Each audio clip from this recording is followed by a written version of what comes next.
Soy Fernando Díaz Villanueva, hoy es 18 de septiembre de 2017 y esto es La Contracrónica.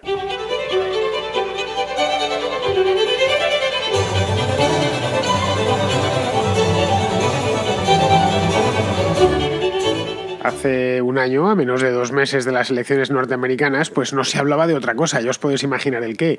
Donald Trump y sobre todo la primera medida con la que este hombre haría a América algo más grande.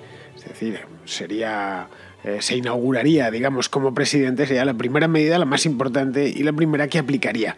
Eso es lo que se extraía de sus palabras y de esos mítines que tenían lugar, pues como decía antes, hace un año. Bien, esa idea sería un muro de generosas proporciones que se extendería a lo largo de la frontera con México. Una frontera grandísima, de miles de kilómetros, pero que bueno, lo decía una y otra vez insistiendo que iba a ser realidad tan pronto como él se convirtiese en presidente a lo largo, no sé si del primer año, pero sí de la primera mitad de su mandato. El muro, de hecho, se convirtió en un símbolo de su candidatura primero y después de su presidencia. Pues bien, ha pasado un año de aquellos mítines de las elecciones y han pasado 8 meses, concretamente, dentro de 2 días, serán 8 meses de la presidencia de Donald Trump. Y la verdad es que de esta cuestión, de la cuestión del muro, no se habla mucho. Se habla poco, un poquito, a lo largo de los últimos meses se ha hablado poco y cada vez se habla menos. El hecho es que está ahí, pero nadie, o casi nadie, quiere hablar de él.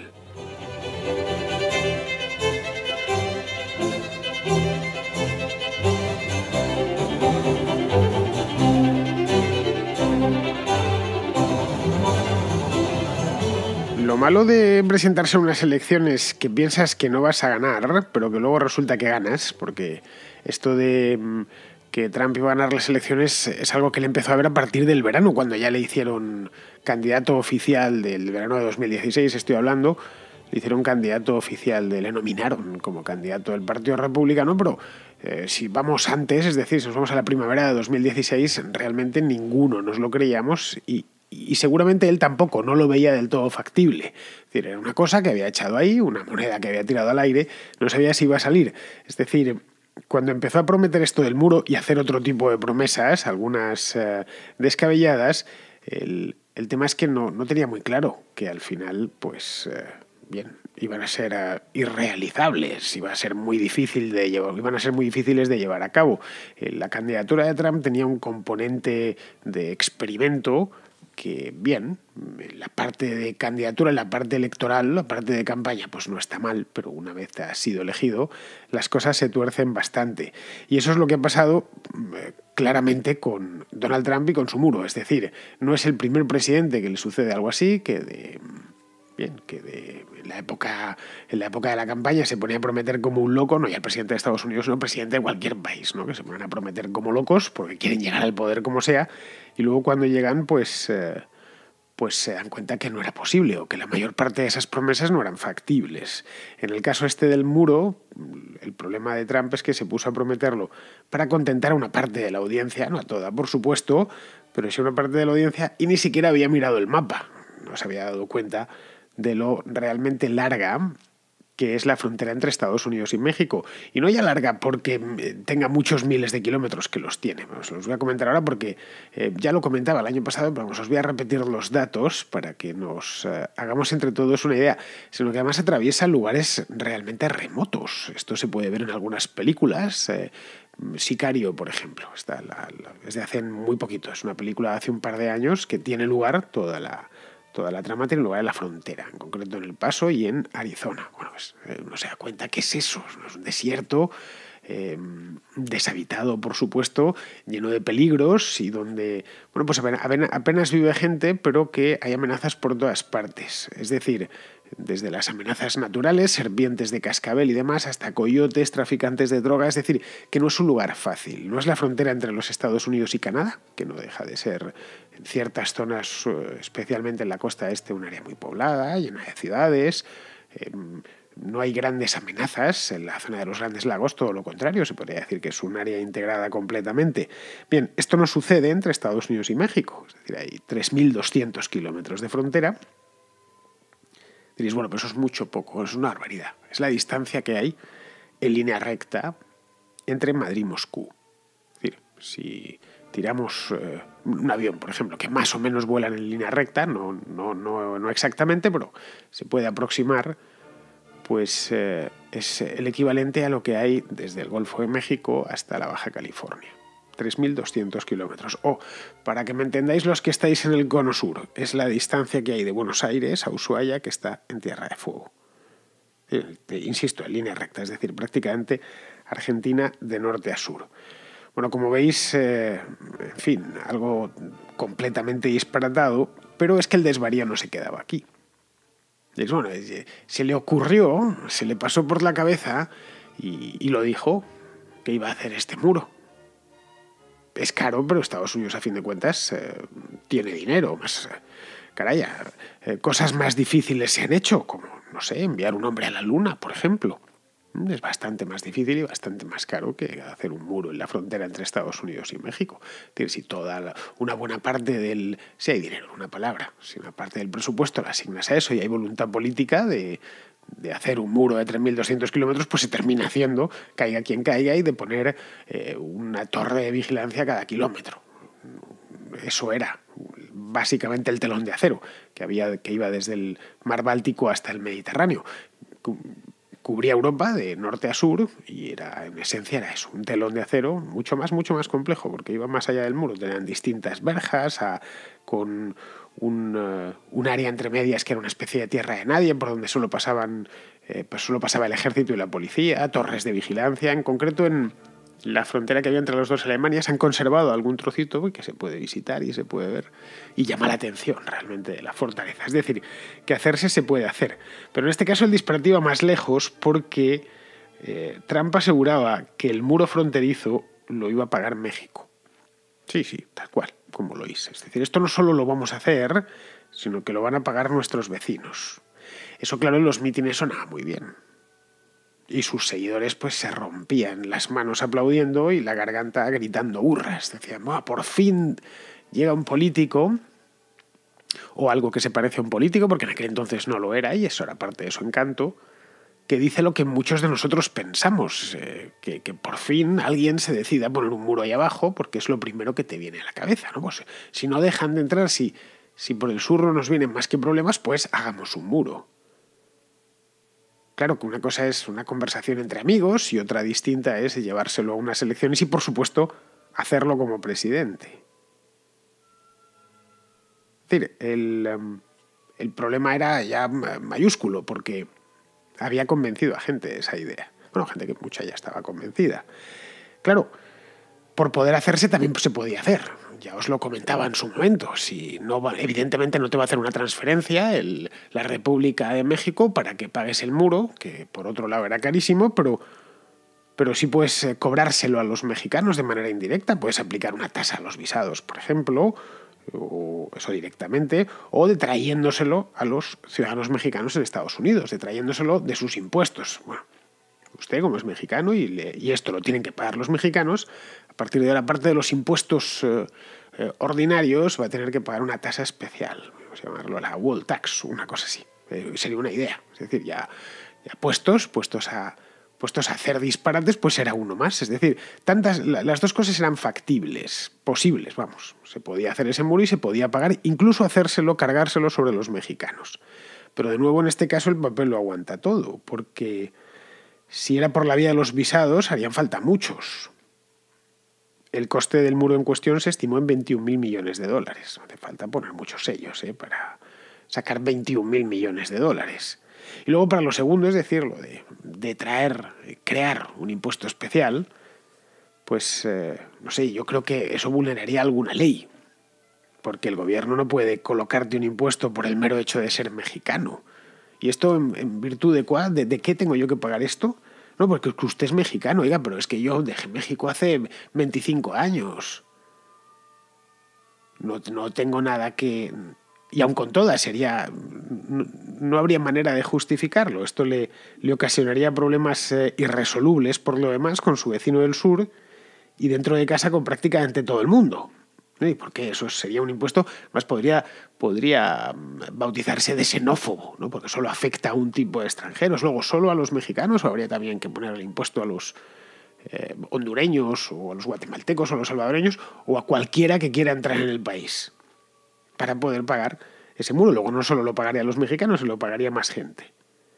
Es decir, que al final sucede que, como decía el mariscal Moltke, pues no hay ningún plan que sobreviva el primer contacto con el enemigo. Y este plan tampoco ha terminado sobreviviendo el primer contacto con el enemigo, o podemos decir con la realidad. De como siempre la práctica arruina la teoría. Puedes tener unas teorías fantásticas que sobre el papel queden perfectas, pero luego cuando desciendes al terreno de la práctica, la cosa se disuelve como un azucarillo. Y el plan era brillante, todo hay que decirlo. Y como entre Hollywood y la industria de los videojuegos nos han acostumbrado a presenciar gestas imposibles y cosas imposibles, especialmente desde que empezaron a meter en el cine esos gráficos animados por ordenador que todas las películas de superhéroes modernas, ahora prácticamente todo el cine, pues, todo es posible. Vemos una película de Transformers, ¿no? Pues cualquier cosa es posible, pues nos pensamos que en la realidad también. Claro, pasó que mucha gente le creyó, especialmente entre sus votantes. En el resto del mundo no sé yo si le creyeron, pero sirvió como uno de los principales arietes para atacarle. De hecho, cuando te encuentras con alguien que es abiertamente opuesto a Donald Trump, lo primero que te saca es lo del muro mexicano. Antes de nada. Luego ya se meten otros temas. Pero estamos hablando de gente medianamente documentada, no de estos que te dicen, no, es que es fascista, machista y no sé qué, no. Estamos hablando de gente que ha leído un poco, los antitrampistas ilustrados, que te dicen, no, es que este tipo lo primero que quiere hacer es poner un muro. Y claro, tienes razón. Porque lo repitió 40 veces. Tampoco fue muy popular entre gobiernos europeos, por ejemplo, no digamos ya, por supuesto, en el gobierno mexicano o en gobiernos hispanoamericanos. De hecho, se hablaba ya con todas las letras del muro trampiano, algo así como si fuera el muro de Adriano, el que levantó en Britania, para evitar que les invadiesen los pictos.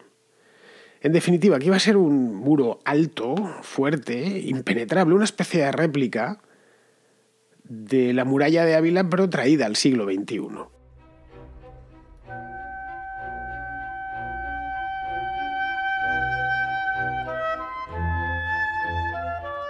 El hecho es que, bien mirado, si lo miramos, echamos la vista atrás y no pensamos con la cabeza en septiembre de 2017, sino en julio de 2016, y nos vamos a las razones últimas por las cuales Trump salió con esta historia y por las cuales le aplaudían, porque la verdad es que la gente pensaba que eso era posible y que además era necesario.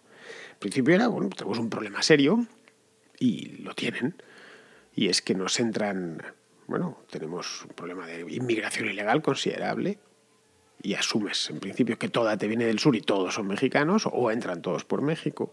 Luego tenemos un problema de tráfico de drogas que no se consigue atajar a pesar de que la DEA ha gastado miles de millones de dólares en los últimos 40 años sin conseguir nada apreciable y que se han ido cerrando todas las vías de entrada de drogas en los Estados Unidos, pues inventan nuevas. Entonces, bien, ante dos problemas que parece que no tienen solución, seamos osados y hagamos una cosa como un muro que impida por completo, es decir, que matemos dos pájaros de un tiro, el tráfico de drogas y la inmigración ilegal. Y en principio lo piensas y dices, pues ya está, muerto el perro, muerta la rabia. Si todo pasa por ahí, pongamos un muro de 3 metros de altura, debidamente bien custodiado, con sensores de movimiento y su padre allí puesto, tal. Entonces ya dejarán, ya podemos decir que esto es el pasado. A cambio, pues hemos tenido que hacer un esfuerzo presupuestario considerable y ponernos a medio mundo en contra, pero lo que se va a ganar supera con creces lo que se ha perdido. Claro, el problema es que la idea era como tan perfecta que luego siempre viene la realidad con las rebajas.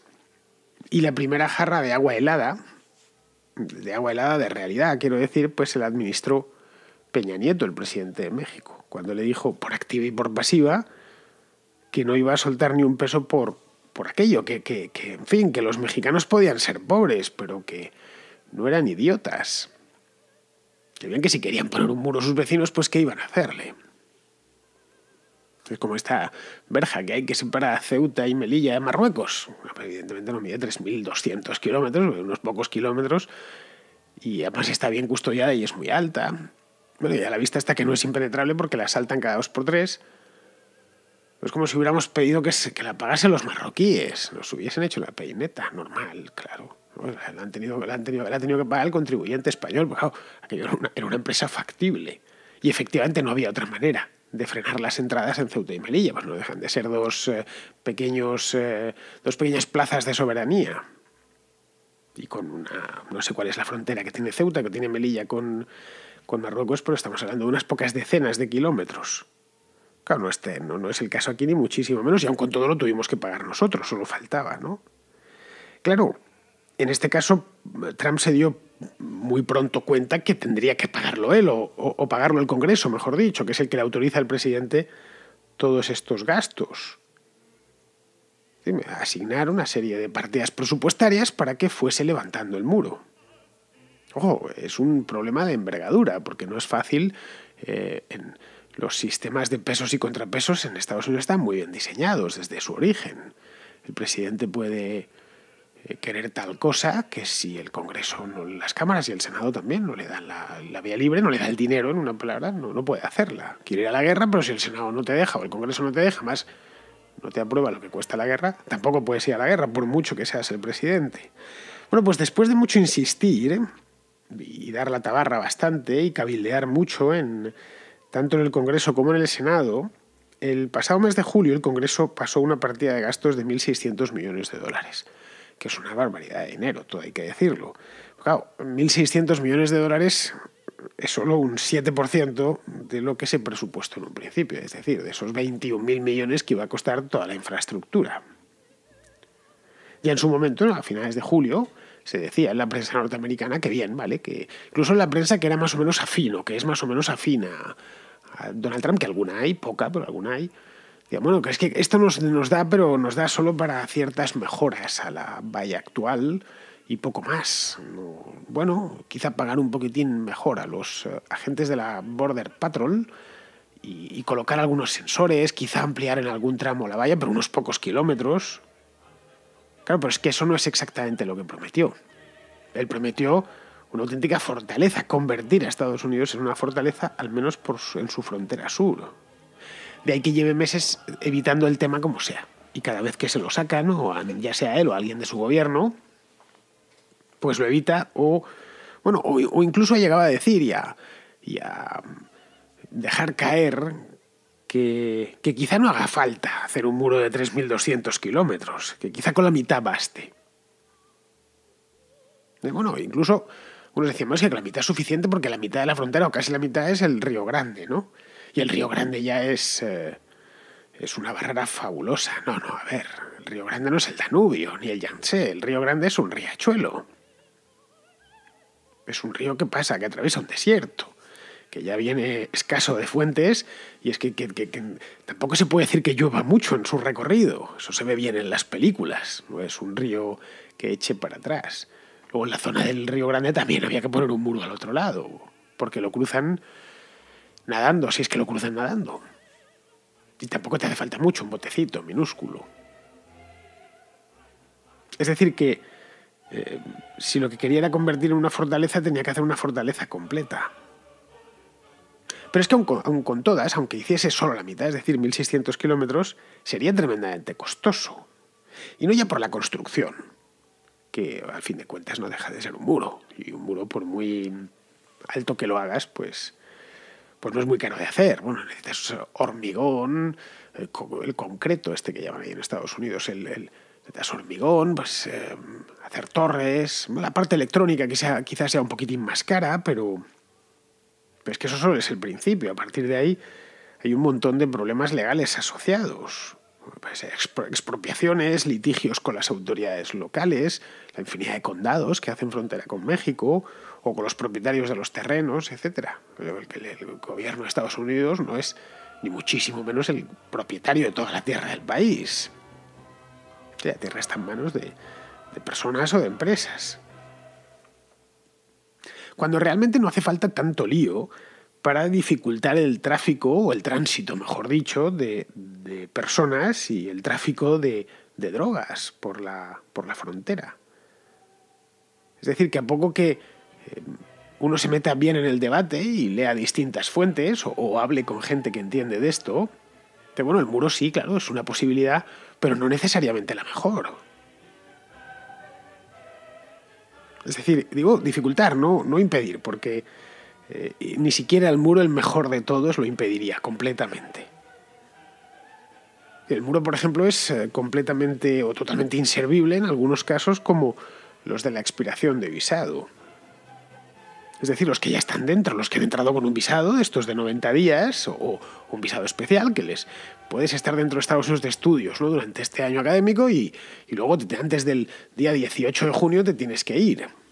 Pero claro, llega el 18 de junio y no te vas, y no te van a ir a buscar a casa en un país tan grande.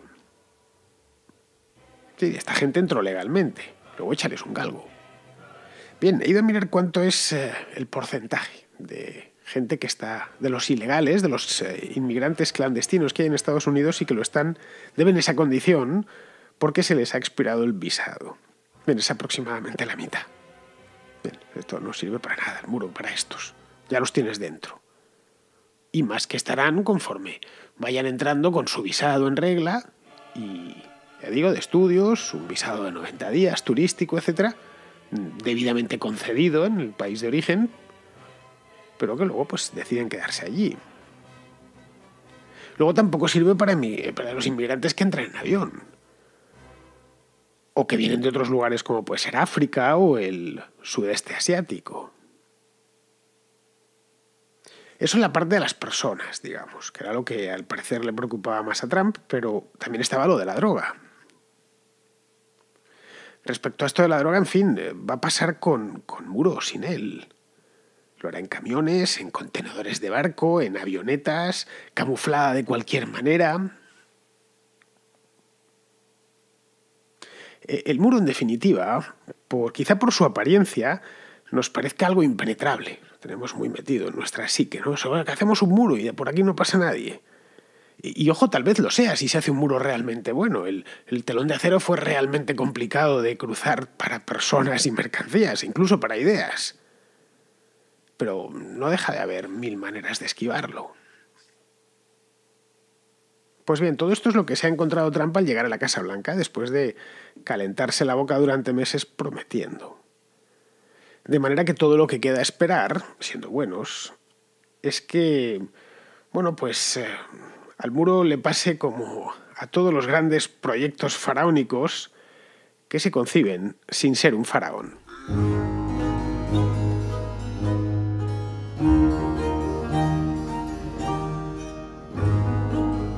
Un oyente de Argentina que se llama Ignacio, oyente de la Contracrónica, tiene una amiga, la amiga se llama Abril, un nombre muy bonito, por cierto, que al parecer esta señorita Abril le debe una muy buena nota escolar gracias a uno de los capítulos de la contrahistoria. Hizo un examen y después de escuchar esta contrahistoria nos la va a contar ahora Ignacio y al parecer mejoró sustancialmente su nota. Hola Fernando, ¿me podés mandar un audio saludando a una amiga que se llama Abril?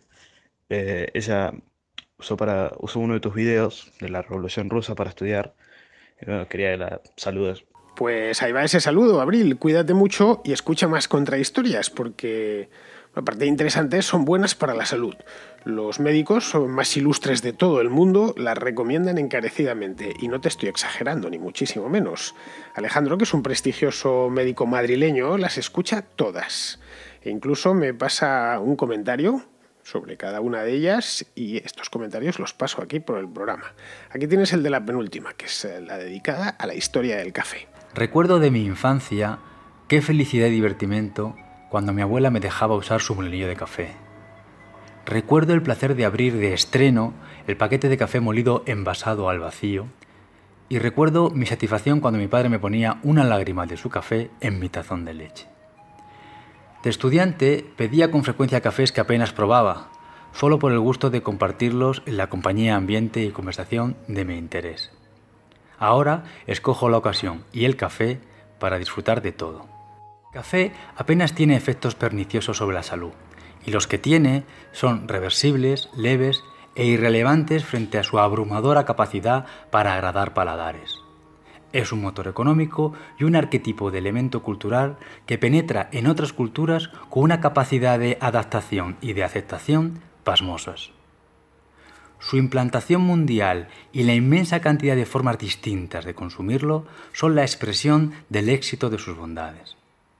El café está ligado al ejercicio de pensar, en silencio o en conversación, y está socialmente bien considerado porque es un pretexto de reunión sin efectos enajenantes.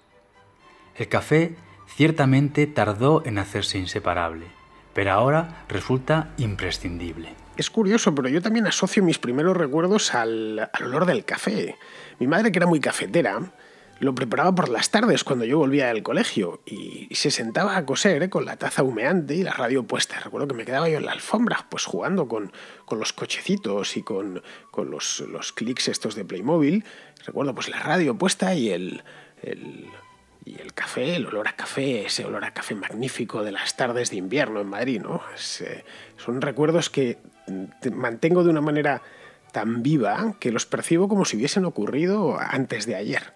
En fin, la única patria de un hombre es su infancia, como se dice habitualmente. Bueno, pues antes de irnos, porque nos hemos comido ya el programa, antes de despedirnos, Pizarro quiere hacernos un comentario sobre lo que está pasando en Cataluña. En fin, tranquilos, vamos a tomárnoslo con calma porque ya queda menos, solo 12 días. Si varios grupos políticos deciden saltarse el marco jurídico de convivencia para resolver conflictos, el garante de dicho marco debiera hacer que se asumieran las consecuencias de tal salto. Pero hete aquí que en España, desde que se cometen ilegalidades hasta que se responde por ellas, da tiempo a un porrón de cosas, incluida la celebración de un acto de apertura de campaña de referéndum ilegal, del que ya se verá cómo se responderá más adelante. Aún quedan dudas sobre si el Estado será capaz de hacer pagar las presentes fechorías a sus autores, puesto que las acciones represoras están en marcha, pero ninguna en efecto. De lo que ya no hay ninguna duda es sobre si el Estado puede evitar la enésima y pregonada, con fecha, lugar y autores, ilegalidad. Un cordial saludo de Pizarro. Pues, queridos amigos, hasta aquí hemos llegado con la contra de hoy y solo me queda despedirme de vosotros hasta mañana.